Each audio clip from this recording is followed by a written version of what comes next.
Today's video is going to be my updated top 10 perfume wish list. So if you want to find out more, then please keep on watching.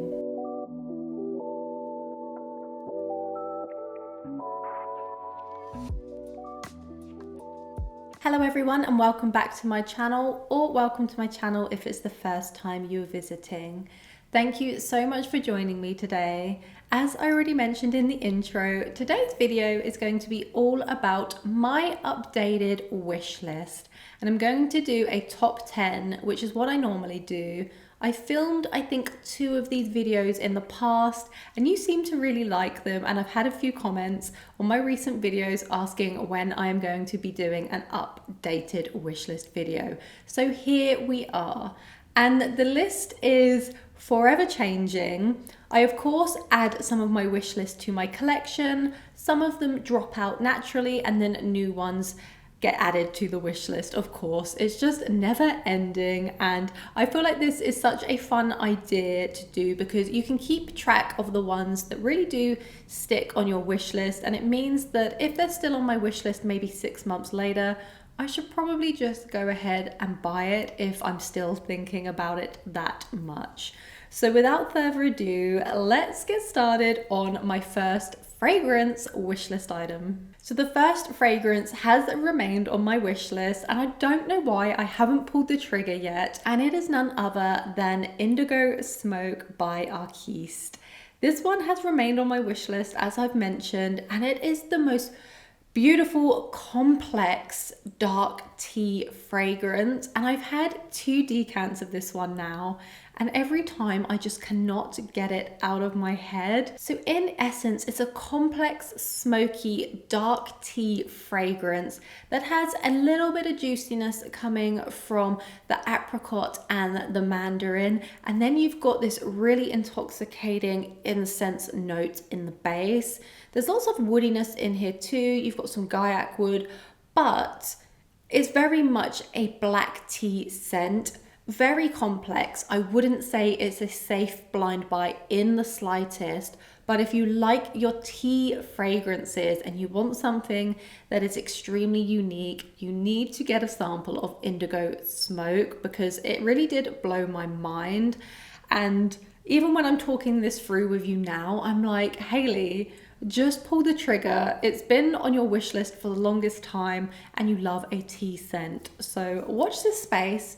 We will see what happens. But if any of you have sampled Indigo Smoke before, or if you own it, please do let me know your feedback down below on what you think about this fragrance. The next fragrance has also been on my wish list for the longest time, and it has been in and out of my basket, and I do not know why I haven't pulled the trigger, and it is none other than Le Labo's Thé Noir. The most gorgeous kind of creamy fig scent, which also has a tea note in there. I'm not sure the tea note is actually listed, but the fragrance is inspired by black tea. And there's something so addictive about Thé Noir. Even talking it through again, I'm selling myself on it. I just need to go ahead and buy the fragrance. And I've been wanting to add another Le Labo to my collection for the longest time. I think I just keep waiting to hopefully get a magical deal on it, maybe 15% off or 20% off. But yeah, I just need to go ahead and purchase this fragrance because it's been living in my head rent-free. Again, if you own Thé Noir, please let me know your feedback on the pluses and the minuses. Do I need it? I'd love to hear your feedback, but the notes are really gorgeous. I mostly pick out the kind of fig and the tea vibe, but there are some deeper notes going on in here too. I believe there's a vetiver in here, got some cedar, there's some musk, and it's, to me, a very creamy fig and black tea fragrance. The next fragrance is Blue Heart by Tamine. And this fragrance, I have been going back and forth on quite a lot. The first time I ever sampled it, I wasn't sure how I felt about it. So I went and got a decant and I still wasn't quite sure how I felt about it. I knew it was a beautiful fragrance, a very complex and unique composition, but I didn't know if it felt very me, and I just couldn't get my thoughts together on it. However, over the last few months, I've been thinking about it a lot, and I don't have anything quite like this in my collection, and I would really like to add it to my collection. It's a complex floral. There's some coconut in here, there's saffron, you've got orris, tonka bean, vanilla, there's some amber in the base. It really is a quite tropical floral with lots of saffron. Really hard to explain. I feel like you absolutely need to get your nose on this one before blind buying it. Just my personal opinion on that. But again, I would love your feedback. I know some of you will own Blue Heart. Tell me what you think about it. Do I need to add it to my collection? Because it's definitely on my wish list and I would like to add it to my collection. The next fragrance is Blonde Amber by Clive Christian. And this one is at a higher price point, but the juice is so magnificent. It's definitely been on my wish list for quite a few months now, but I would have to be in a very frivolous mood to add this one to my collection. But I do think it's unique and I do think it's special.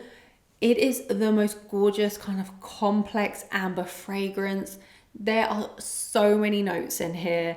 Very, very difficult to kind of pinpoint one note that is front stage at center, but it's a very silky, kind of fruity but dried fruit, vanilla amber with some spices up top like cardamom and ginger. You've also got some florals through the mid. There's a little bit of booziness. There's some woody notes in here. It's a very, very complex fragrance, as I mentioned, but all of the notes come together in harmony and it smells incredible. Do any of you own Blonde Amber? Do I need this one? Is it worth the price point? Please let me know your feedback because I can't stop thinking about it. And it's just one of those ones where I'm like, I hope I stop thinking about it so I don't have to drop that kind of coin. But at the same time, it is magnificent. Okay, whilst we're on the topic of super luxurious niche perfumes, the next fragrance on my wish list is from Roja and it is Amber Oud. And this fragrance has been on my wish list since the beginning of time. Well, since I started collecting perfumes, of course. I'm only joking. Of course, it's not since the beginning of time, but I'm just looking at my Roja fragrances now thinking, when am I going to add Amber Oud to my collection? Because it's a classic from Roja. It is an impeccable fragrance. I don't think anyone could argue that it's not a beautiful, beautiful composition. In essence, it's a rose oud fragrance. That's how I perceive it. There's some saffron in there. There's of course amber. It's very complex. There's lots of notes, but I feel like it's a very likable rose oud that I absolutely need to add to my collection at some point. My collection's in this room now, so if I'm looking over there, it's because I'm looking at my collection thinking, do I need this or not?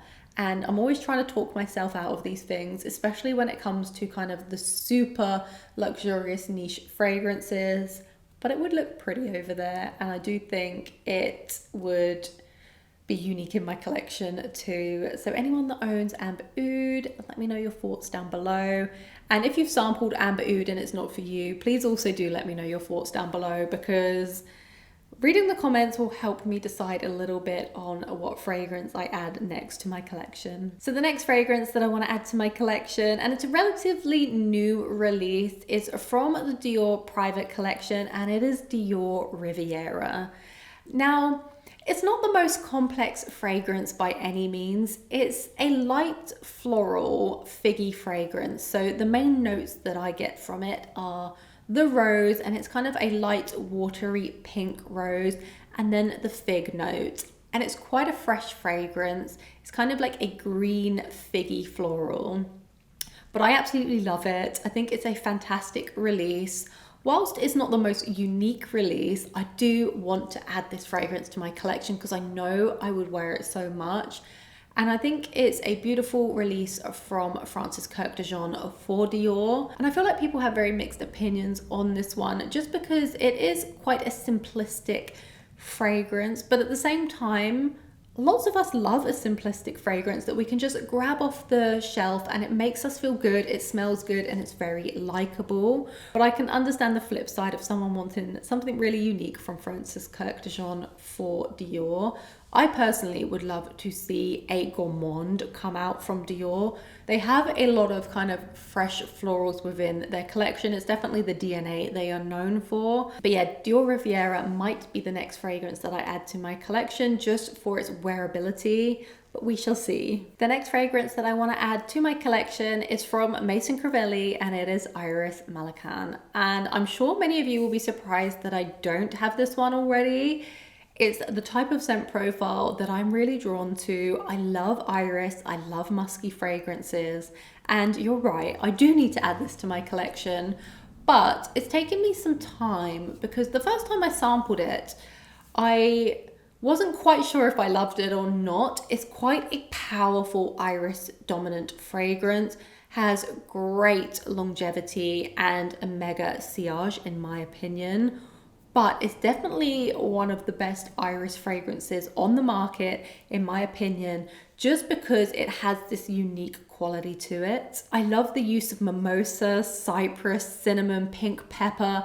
All of these things just really add to this fragrance being super unique. And yeah, this one has definitely been on my wish list for the longest time. I know I will add it at some point. I just don't know when, but I know a lot of people love this one. So again, I want to hear your thoughts on it. Let me know if you're a fan of Iris Malacan. The next fragrance is from Atelier de Source, and it is Lune Feline Xray. The first time I ever sampled the Xray version of Lune Feline, my jaw dropped. It is spectacular. I'm a huge fan of Lune Feline. It was definitely one of the first niche fragrances that I had in my collection. I think it's such a phenomenal, complex vanilla fragrance. It's spicy, it's smoky. It's kind of everything that I love about vanillas. But when I smelled the Xray, oh, that fragrance is so special, and I will go as far to say that it is my preference of the two. I smelled it again when I was in Milan, and I'm just absolutely obsessed with it. I do have 2 decants in my collection, which I am savoring. But yeah, Lune Feline Xray is so high on my wish list, and I want to add it to my collection at some point, but I'm like, I have Lune Feline. Do I need the Xray? I know the answer to this already. Yes, I need the Xray, but yeah, I would love to hear your feedback on this one again. So I'm just going to ask this on all fragrances. Do any of you own Lune Feline Xray? Let me know your thoughts on it, please. Whilst we are on Xrays, the next fragrance on my wish list is the newest release from BDK, and it is a Pas Ce Soir Xray. Oof. I love Pas Ce Soir, but I've heard the Xray version is quite different and has definitely a unique edge to it. And I've been getting excited by the minimal reviews I've seen of this one. I haven't sampled it yet, but it is on my wish list because it sounds incredible. I love the additional note of cacao in here. You've still got that sharp ginger, you've got the quince note, there's some peach in here. And Pas Ce Soir is such a likable fragrance, so I'm so intrigued to see how they've done the Xray. But at the moment, this is super high on my wish list. I can't wait to get my nose on it, but I can't give you my thoughts on what it smells like because I've not smelt it. The fragrance that has been on my wish list for the longest time is from Fragrance du Bois, and it is Oud Jaune Intense. This is the most marvelous tropical complex oud fragrance, truly unique. I've never smelled anything like it. It almost has this syrupy quality to it. It's a masterpiece in my opinion, and it's so high on my wish list. I just need to pull the trigger and get this one. I don't know what has been stopping me, but it is a very special, complex floral. Like I said, a tropical floral. It has prominent notes of tiare flower and ylang ylang, which are 2 of my favorite florals.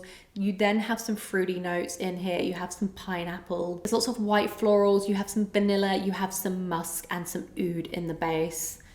Magnificent, and I would love again to hear your feedback if you own Oud Jaune Intense, or even if you've got your nose on it. What do you think about this fragrance? Because I absolutely love it. Of course, it's on my wish list, and I'm really trying to figure out which one to pull the trigger on next. So that was all of the fragrances that I wanted to discuss today. It's my updated and current top 10 fragrance wish list. I would love to hear some of the fragrances that you currently have on your wish list. It doesn't have to be your top 10, but please do share with me the fragrances that you currently have on your wish list, because there might be some fragrances that I've not heard of before. Well, there will be some fragrances that I've not heard of before, and I would just love to hear which ones you have been thinking about, so it can give me inspiration for my future fragrance sampling. Thank you so much for joining me today. It's been a pleasure as always. I hope to see you in a future video to come.